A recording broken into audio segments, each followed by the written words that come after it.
बिजनि दख'रा दुलाराय बर' फरायसा आफादनि बानजायनायाव बिजनिनि माहारि आफाद, ट्राइबेल संघ, बर' थुनलाइ आफाद, आइजो अनसाय आफाद, बर' समाज गासैबो आफादफोरखौ लानानै दिनै जोङो बिजनि दख'र एबसुनि मावख' बड'सा हाउसआव मोनसे सावरायनाय हाबाफारि लानाय जादों। गासैबो बिजनि दख'र एबसु सिंनि बर' गामिफोरनि बा बैसागु खुंफुं आफाद आरो गामि बैसागु खुंफुं आफादफोरनि दैदेनगिरि बिथांमोनखौ हांख्रायनानै जोङो सावराय जथुम हाबाफारि लानाय जादों। आरो बे सावराय जथुम हाबाफारिनि गुबै थांखिया बेनो, बिजनि ओनसोलाव बर'नि बैसागु फालिनाया आब्रुथि गोनाङै जानांगौ आरो मोनफ्रोमबो बैसागु खुंफुं आफादा आब्रुथि गोनाङै बैसागु खुंफुंनांगौनि थाखाय दिनैनि बे सावराय जथुम हाबाफारिखौ जोङो लानाय जादों। आरो बेवहाय माहारि आफादफोरनि बानबुंथाय लोगोसे बैसागु खुंफुं आफादफोरनि बुंनायफोरखौ लानानै जोङो मोनसे माइन'ट बानायनानै लादों। आरो दख'र एबसुआ नोजोर होबाय थादों, बर'फोरा बैसागु फोरबोखौ गोबाव समनिफ्राय फालिबोदों। बैसागुआ बर'नि दोरोङारि फोरबो, बेखौ जों बयबो गनायनानै लानांगोन आरो बेखौ बयबो बैसागुखौ गोरबोजों बजबनो हानाय, बैसागुआव रंजानो हानाय थासारिखौ जोङो साफ्रोमबो बर' फिसाया जोङो बजबनानै लानो हानांगोन। आरो जोङो नुबोबाय सिगां समफोराव जोंनि आजै आजौमोनहा जोंनो फोरमायदों बैसागुआ बर'नि न'खर न'खर जायोमोन। बैनि न' बैसागु रंजानानै बेवाइखौ मेथाइ खननाय, बिबोनांखौ मेथाइ खननाय, बेबायदि जंखायनाय मेथाइ रोजाबनानै बैसागु फोरबोखौ फालिबोदों। गेजेर समाव मिलिटारि मोसानानै बा देमसि मोसानानै बैसागु फालिनायखौ जों नुबोदों। नाथाय बिनि उनाव बयबो सानलायनो गोरों मानसिफ्रा, सुबुंफ्रा बेखौ जौस्रांसिम लाबोनानै जोङो जयै गामियैनो रायजोयैनो बैसागु खुंफुंनायनि मोनसे थासारि खालामबोनाय जादों। दा जोङो बेवहाय दिनैनि थारिखआव, दिनैनि साइन्स एन्ड टेक्न'लजिजों, दिनैनि जौगासार मुगाजों खाब जानो नाजानानै दिनैहाय बैसागु खुंफुं आफादफ्रा बैसागुनि खुंनायनि आदब खायदाफोरखौ सोलायनायखौ जोङो नुनो मोन्दों। आरो दिनै बे सोलायनायनि गेजेरजों बैसागु खुंफुंनायफ्रा आब्रुथि गैयै थासारि मोनसे जानायखौ जोङो नुनो मोन्दों। गोबां बैसागु खुंफुं आफादा आर्टिस्ट लेंहरो, मेथाइ रोजाबगिरि, देंखोगिरि लेंहरो। बिसोर हरनि 12टा 1टायाव दिखोनानै अखा थफ्लं बैसागु रंजानाय बा अखा थफ्लं फांसन जानाय, बेखौ जोङो नुबोनो मोन्दों। दा बेनिखायनो जोङो दिनैनि सावरायनायनि गेजेरजों मोनसे थि माइन'ट्स बानायनानै लानाय जादों आरो मोनफ्रोमबो बैसागु आफादखौ बे माइन'ट्सखौ फालिनानै रंजालि बैसागु फोरबो फालिनायखौ खुंफुंनो थाखाय जोङो दिनै नोंथांमोननि चेनेलनि गेजेरजों खावलायहरगोन। बेवहाय गासै माहारि आफाद, बैसागु खुंफुं आफाद, दिनैहाय 30सो बैसागु खुंफुं आफादा जोंनियाव बाहागो लाफैदों आरो बयनिबो सुबुरुनजों, बयनिबो मददजों जोङो माखासे माइन'ट्स बानायनानै लाबाय। बेखौ नोंथांमोना बयबो फालिनांगोन। दिनैहाय जोंनि हाबाफारिफ्रा हर थौजासे जायो, सोरांजासे जानाय जोंनियाव रेकर्ड दङ। थांनाय समफोराव जोङो बेखौ अबजार्भ खालामनानै मोनबाय। दा बेखायनो जिहेथु सरकारि बिफाननिफ्रायबो गनायथि मोननांगौ, पारमिसन मोननायाव मोनाबिलि 10 रिंगानिसिमल' मोनो, नाथाय अखा थफ्लं फांसन सोलियो। दा बेखायनो जोङो दिनै माइन'ट्सआव थिखांनाय जादों हरनि 10 रिंगानि जाहाथे रावबो बारहोआ। 10 रिंगासिमाव जि हाबाफारि लानांगौ, आर्टिस्ट थिखोनांगौ, देंखोगिरि लाबोनांगौ, हांख्रायजानाय मोसागिरि मोसाहोनांगौ, 10 रिंगानि सिगां खालामनानै 10 रिंगासिमाव फोजोबहैनाय, बेखौ खालामनांगौ। बेखायनो जोङो बेखौ माइन'ट हिसाबै लादों। लोगोसे जोङो नुयो बर'फ्रा 7 सान बैसागु फालियोमोन। 7 सान बैसागु फालिनायनि उनाव सात थिथि जानानै, गोखा गोखै जानानै बैसागु रंजानायखौ बेयावनो फोजोबोमोन। आरो बिनि उनाव बयबो गावबागाव खामानियाव, आबादथिलियाव आबाद मावनो थाङोमोन। आबादारिफ्रा, साख्रियाव मुखुब जायोमोन। नाथाय जोङो नुबाय दिनैहाय सोरबाया जेठ मासावबो बैसागु खुङो। बैसागु बोथोर जोबखांनायनि, बैसाग दान जोबखांनायनि उनावबो बैसागु फांसन खुंनायखौ जोङो नुनो मोन्दों। बियो बैसागु नङा, बियो रंजानायनि थाखाय मोनसे फोरबो बानायनायखौसो जोङो नुनो मोन्दों। बेखायनो जोङो खावलायदों 15 बैसागनि गेजेरावनो जाहाथे रंजालि बैसागु फालिनायखौ खुंफुङो। बे गामि आफादानो जा, बैसागु खुंफुं आफादानो जा, जाहाथे 15 बैसागनि गेजेराव गासैबो हाबाफारिया, बैसागु फोरबो फालिनाय हाबाफारिया जोबो। बिनि उनाव बयबो गासैबो आबादारिफ्रा आबाद मावनाय फारसे थांनांगोन। लोगोसे फरायसाफ्रा गोसो होनानै फरायनांगोन। दान मोनसे जुदि रंजायोबा बबे समाव फरायनो, दिनैनि AI मुगाजों खारफानांगौ, साइन्स एन्ड टेक्न'लजिजों खारफानांगौ। दिनैहाय मालाय स्पेसाव थाहैदों। दा बेबायदि थासारियाव जोङो गथ'फोरखौ मास मोनसे जुदि रंजालि बैसागुआवनो रंजाहोबाय थायोबा जोङो केरियारखौ माब्ला लानो? बेनिखायनो 15 सानसिमल' बैसागु खुंनानै बिनि उनाव जोङो गाव गावबाव खामानियाव थांनांगौ। फरायसाफ्रा फरायनाय खामानियाव, आबादारिफ्रा आबाद मावनायाव, साख्रिआवलाफ्रा साख्रियाव, गासैबो गाव गावबागाव खामानियाव थांनानै गोजोन न'खर दानाय फारसे थांनांगौ। बेखायनो जोङो 15 बैसागसिम खुंनो थाखाय बयखौबो गोजोन न'खर दानाय फारसे थांनांगौ।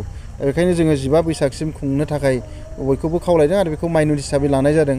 आरो जोङो नुबाय बैसागो फोरबो फालिनायनि नामाव गामियाव ज' जाबाय, ओंखाम जालायबाय, बेवहाय गेदेरफोरखौ सिबिनाय, उन्दैफोरनो बोर सारस्रिनाय हाबाफारि लाबाय। नाथाय जोङो बेवहाय दोरोङारि गाननाय जोमनायखौ नुनो मोना। दा बेखायनो जोङो गासिबो गथ'निफ्राय गेदेरसिम जेरै असमियाफ्रा उन्दै गथ'फोरखौनो मेख्ला सादोर गानहोनानै, बिहु गामसाखौनो गामसा गानहोनानै, धुति गानहोनानै बैसागो थिलियाव लाङो। बेखायनो जोंबो जोंनि दोरोङारि गाननाय जोमनाय, जोङो गथ'फोरनो, हिन्जावसा गथ'फोरनो दख'ना गानहोनांगोन, हौवासा गथ'फोरनो गामसा गानहोनांगोन। बेबायदि दोरोङारि गाननाय जोमनायजों बैसागो थिलियाव लाङो। बैसागो फोरबो फालिनायाव जोङो बोसोराव खनसेल' रंजालि बैसागुआव जोङो दोरोङारि गाननाय जोमनायखौ मानो बाहायनो हाया? दा बेखायनो जोङो बयखौबो खावलायबाय, गामि ओनसोलनि आरो साफ्रोमबो सानसुमै नोंथांमोनखौ गाव गावनि गथ' गथायखौ जाहाथे दोरोङारि गाननाय जोमनायजों देलायहोनानै बैसागो थिलियाव लानानै थाङो। मानोना जोङो मिथिगौ उन्दै गथ'आ गामसा गाननो रोङा, नाथाय बिनि थाखायबो बेबस्था खालामना होनाय जाबाय। उन्दै हिन्जावसा गथ'आ दख'ना गाननो रोङा, बिनि थाखायबो बेबस्था खालामना होनाय जाबाय। दा बेखायनो बेनि गेजेरजों जोङो दोरोङारि जोंनि गाननाय जोमनायखौ दिन्थियो। बेखौ जोङो नोंथांमोननि चेनेलनि गेजेरजों साफ्रोमबो बर' रायजो राजाफोरखौ खावलायहरबाय। लोगोसे जोङो नुदों गोबां बैसागु खुंफुं आफादा खालि फांसनल' लायो, खालि मोननैसो बैसागो हानजा लेंहरबाय, बिनि उनाव आर्टिस्ट थिखोनानै रंजाबाय, बेखौल' जों नुनो मोनबाय थानाय जादों। दा बेखायनो जों मोनफ्रोमबो बैसागो खुंफुं आफादखौ खावलायदों, जोंनि दोरोङारि दामनाय देनाय जेरै खाम, जथा, सेरजा, सिफुं, गंगोना, जेनजेंग्रा, लाइग्रि गासैबो दामनाय देनायफोरखौ जोङो बाहायनानै रंजालि बैसागुखौ फालिनांगोन। बेखायनो थांनाय समावबो जों खावलायनाय जादों, मोनफ्रोमबो गामिनि क्लाबाव खाम गंसे, सेरजा गंसे, सिफुं गंसे, जोंनि दोरोङारि दामनाय देनायफ्रा थाथारनांगोन मोनफ्रोमबो क्लाबाव। होमबा जोङो रंजालि बैसागुआव बेजोंनो रंजानो हागोन। रेडिमेड मेथाइजों रंजालि बैसागु फालिनाय, बेखौ जोङो लासैनो खोमानानै दोरोङारि जोंनि गुबै ओंथियाव जोङो बैसागु फालिनो थाखाय मोनफ्रोमबो खुंफुं आफादनि दैदेनगिरि नोंथांमोनखौ खावलायहरबाय। आरो साफ्रोमबो बर' रायजो राजाफोरखौ मोजाङै खुंनो थाखाय, आब्रुथियै खुंनो थाखाय जों खावलायबाय। गोबां बैसागुनि नामाव फांसन खुङो, नाथाय हर थौजासे जौ लोङो। स्टेजनि साखाथियाव जौ लोंनाय थासारि जोङो नुबोदों। साइड फांसननि जिङाव, लामा जिङाव जौ फेनानै बैसागु रंजानायखौ जों नुबोदों। हाब्रुजों गेल गेल मोसानायखौ जों नुबोदों। अखाजों हाब्रुजों मोसानानै बैसागु फालिनायखौ जों नुदों। दा बेनिखायनो बेफोर गासैखौबो फोजोबजोबनानै जोङो मोजाङै बैसागु खुंनो थाखाय, सोद्रोमै बैसागु खुंनो थाखाय मोनफ्रोमबो बैसागु खुंफुं आफादखौ खावलायबाय। आरो मोनफ्रोमबो ओनसोलनि, मोनफ्रोमबो गामिनि सानसुमै रायजो राजा नोंथांमोना बिनि फारसे गोख्रों नोजोर लाखिनानै बर'नि दोरोङारि फोरबो बैसागुखौ आब्रुथि गोनाङै फालिनो थाखाय नोंथांमोननि चेनेलनि गेजेरजों जोङो खावलायहरबाय, जाहाथे बेखौ फालिगोन। आरो बिनि थाखाय जोङो मोनफ्रोमबो बैसागो आफादनो मोनसे गाइडलाइन बा दिनै सावरायनायनि जे माइनुट, बेखौ खालामनानै हरगोन, जाहाथे जोंनि बैसागुखौ गुबुना गाज्रियै मोनथिया। बेखौ जोङो साफ्रोमबो बर' रायजो राजाफ्रा साननो नांगोन। मानोना जोंनाव गोबां रिसार्च खालामग्रा फैसै दा। जोंनि बिटिआर ओनसोलाव गोजोन फैनाय लोगो लोगो गोबां ओनसोलनिफ्राय, गोबां हादरनिफ्राय रिसार्च खालामग्रा फैयो। थांनाय बैसागोआव दिल्लीनिफ्राय मोनसे टिम फैनानै मागो फोरबोखौ रिसार्च खालामनानै लांबाय। बेहाय जोंनि मागोखौ माबायदि फालिनाय जायो बेखौ लानानै थांबाय। दा बैसागोआव फैगोन, बैसागोआव फैनायाव जुदि जोंनाव अखायावसो बैसागो रंजानाय नुफैयोबा बिसोर बेखौनो लिरनानै लांगोन। जुदि बेवहाय नोङो हाब्रुजोंसो बैसागो रंजानाय नुयोबा बे हाब्रुनि बैसागो होननाखौ बिसोरो नट खालामनानै लांगोन। बेखायनो जोङो मोनसे आब्रुथि गोनां बैसागो खुंफुंनांगौनि थाखाय जोंनि दोरोङारि गाननाय जोमनाय, दामनाय देनायजों जोङो गोथाङै, जाहाथे रावबो जौ लोंनानै बैसागो फालिया, बेखौ जोङो नोंथांमोननि चेनेलनि गेजेरजों खावलायबाय। बैसागोआ गावनो रंजालिखा, गावनो रंजानायखा, बेवहाय जौ लोंलायनानै मोसानांगौ, जौ लोंबासो मोसानो हायो, बे साननायखौ गारनानै जाहाथे बयबो बैसागो बोथोरखौ मोजाङै आब्रुथियै फालिनांगौनि थाखाय नोंथांमोननि चेनेलनि गेजेरजों साफ्रोमबो रायजो राजा नोंथांमोनखौ खावलायबाय। आरो साफ्रोमबो मोनफ्रोमबो बैसागो खुंफुं आफादनि आफादगिरि नेहाथारि दैदेनगिरि, गामिनि दैदेनगिरि नोंथांमोनखौ खावलायबाय, जाहाथे बैसागुखौ आब्रुथि गोनाङै खुं। आरो दिनै सावरायनायनि जि माइनुट, बेखौ लानानै गामियाव गामियाव सावरायनायनि गेजेरजों जाहाथे बयबो मोजाङै खुंनो थाखाय साखाफारा जायो, बेखौ दिनै बैसागोनि सिगांनो जों बेखौ थि खालामनाय जादों। आङो नोंथांमोननि चेनेलनि गेजेरजों बेखौनो खावलायहरनाय जाबाय। मोनसे फोसावथाय दतमा UN एकाडेमि फरायसालिया लानानै फैदों बेसेन नाङै मुं थिसननाय। दतमा UN एकाडेमि फरायसालिया KG 1 निफ्राय थाखो 8 सिमनि थाखाय बेसेन नाङै मुं थिसननाय लानानै फैदों।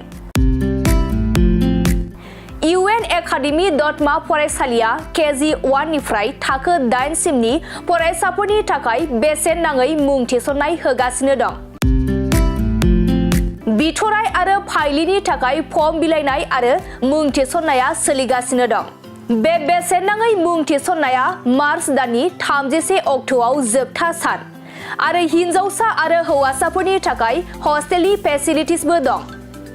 नोंथाङाबो नोंथांनि गथ'खौ दतमा UN एकाडेमि फरायसालियाव बेसेन होआजासे मुं थिसननो सानदोंब्ला 31 मार्चनि सिगां मुं थिसननो हागोन। नोंथाङा आबुङै मिथिनो थाखाय 700266038 नङाब्ला 9365913183 नैबे जानबुं नम्बराव कल खालामना खौरां लाहरनो हागोन।